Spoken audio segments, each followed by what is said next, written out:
who doesn't want to be healthy or feel great about themselves or have more confidence? Well, today I'll be talking about how dieting and nutrition can help you help your overall health and well-being. I've researched this topic for several weeks, and I myself have also tried different types of diets. And I'm sure that most of us want to be fit and healthy because since obesity has become such a big problem in America, even around the world, dieting and eating nutritious food can help you stay healthy or become healthier.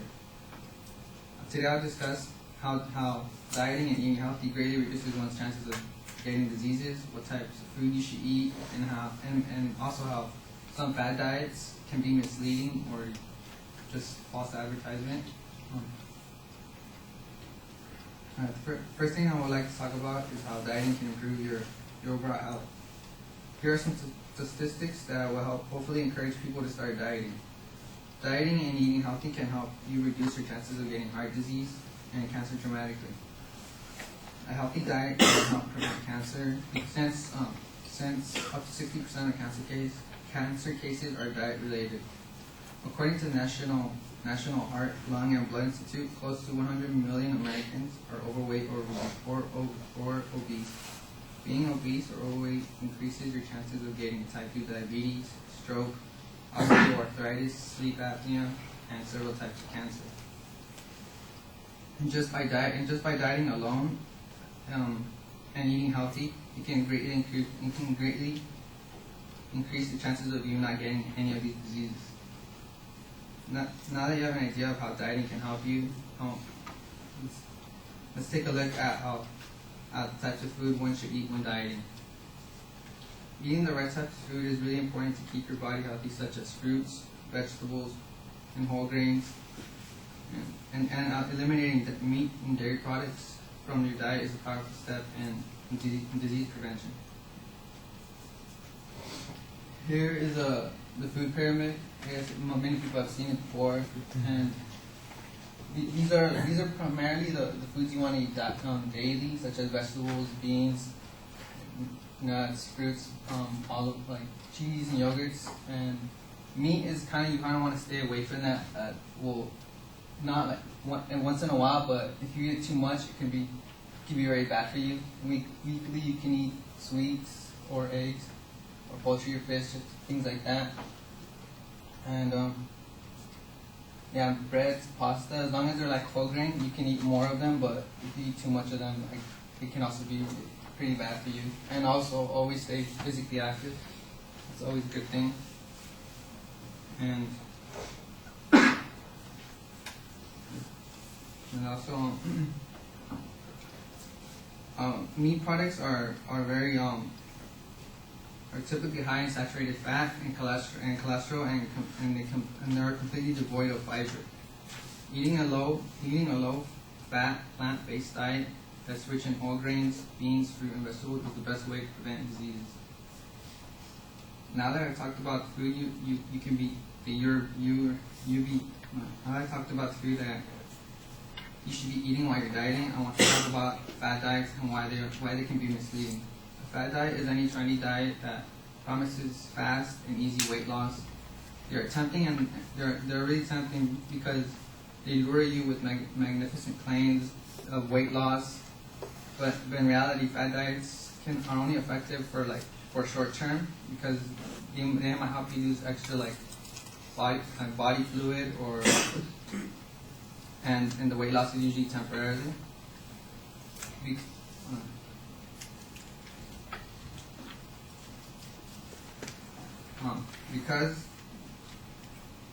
Usually temporarily, and most of the time you're going to return back to your old eating habits.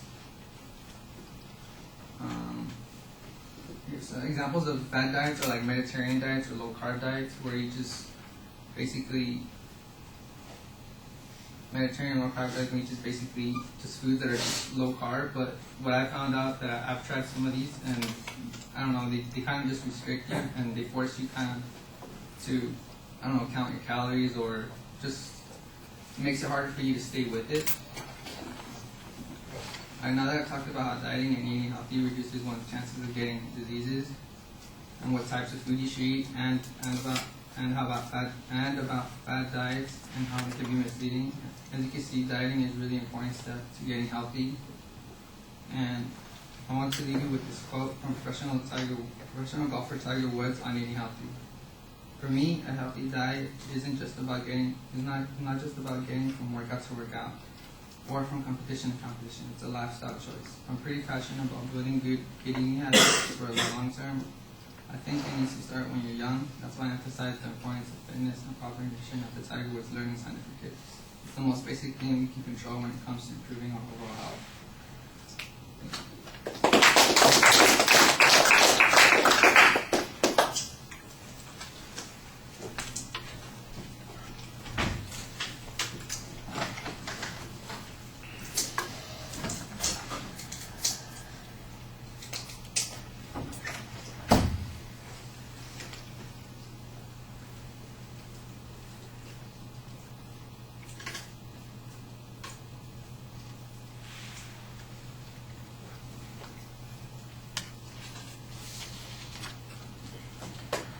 Annabelle, what did you think?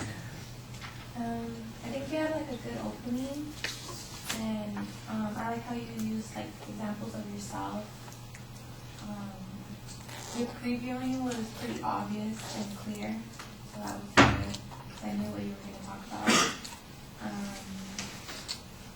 I like that you used like statistics at the beginning, and you had good transitions. You didn't really cite any of the stuff that you were saying, and I liked how you explained like the good and the bad about different things. All right, I'll go along with a few of those things. I thought that you had a clear topic identification, an excellent preview of what was coming. I agree that you had good internal transitions. I could tell very clearly that you were moving from point to point. It was pretty smooth. I didn't think it was obvious or heavy-handed in the way you did that, so I thought that that was solid. So organizationally, you're doing okay. I do think that the content needs to be developed a little bit more, and I have to agree with her. I didn't hear a lot of source citations. It does sound like you've got some good information there, but the closest we get to a source citation is a reference to the food pyramid, and even though we know ultimately the food pyramid comes from the USDA, that's not really the substantial part of your speech, so there ought to be other information that is being cited. Some of the, like you got the one quote or one statistic early on that says 60% of cancers are diet related. I'm going, really? Where'd that come from? How do you know that? And I know that you read it someplace. I know that it's a statistic. You didn't just make it up somewhere. So why isn't it being cited in the speech? And it might be from the American Medical Association or some dietitian or some researcher, or maybe it's an official government agency. You add credibility to your speech when you provide that kind of information, and you want to do that consistently, and I just didn't think that you did that very consistently with the supporting material. So the organizational issues are really solid. The supporting material, I think, is okay, but it's not cited as clearly as it could be, and it could be made maybe a little bit more interesting. The visuals, they're kind of perfunctory. In other words, there's not a lot that they're adding to the speech. You've got the one picture up there that's got the 4 images on it. It's kind of wallpaper for the first part of the speech. It makes a transition about, good eating. And then when you get to the food pyramid, okay, you've got a few things to talk about. You integrate that into the speech. Okay, so that's fine. I have no idea what's wrong with the Mediterranean diet at all, and I know low-carb diets might be hard to stick to, but they might accomplish something. When you get to that last section, there's not really any content there, and that's maybe a place where visual could have helped you a little bit as well. On the presentation part, I think that your voice projects pretty well, and when I'm just listening to you, you sound like a person who's just talking for the most part. You're not... when you're reading it pretty well, like you've actually encountered the words before and you know what it is you're saying. But when I look up at you, you're looking down at your notes, you are not engaged with the audience, and that's going to be a complication. It's not a big deal on this go-round. The delivery element is they're really small parts of what we're working on right now, but the next go-round, that's exactly what we're working on, and so all of that stuff needs to be fixed so that you're doing a better job on those things. All right, thank you.